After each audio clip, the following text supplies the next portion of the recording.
ani jednej informacji o powodziach w Rosji. Jest informacja o powodzi w Dubaju. Jest informacja o tym, że Natalia Oreiro wystąpi w rosyjskim filmie noworocznym.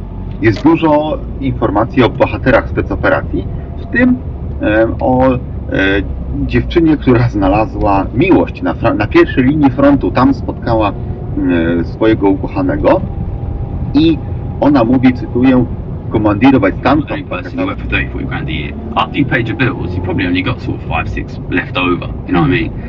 Whereas all of that money's going to Rishi Sunak. He's making 30 million quid a year. He can use that money to compete. He gives that to his kids. They compete with your kids for things like housing, and you end up losing your homes. It's about competition basically. So there's a dynamic of power and wealth, which is the wealthy have such enormous amount of passive income. They can basically squeeze ordinary families and the government out of the market, and that is why people who might be on 50 grand a year are like, oh, Yeah, talking about high taxes. You precisely. think, not you, you idiot. Like, you know, and as you say, Yeah. record numbers of billionaires, and at the same time, we're looking at the news, and there's people borderline rioting in supermarkets when the yellow stickers are going on the food at the end of the day because they're hungry and they are budgeting, and that to me is becoming like Victorian levels of disparity. You know, I'm 50 years old, I've never seen it as shit as this.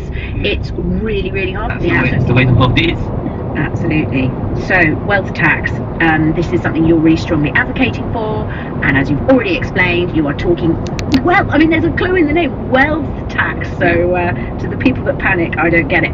Let's have a little listen to you in action in this clip of you on BBC Politics Live, which they've remixed with a dirty little bass track over on TikTok. Okay, sounds great.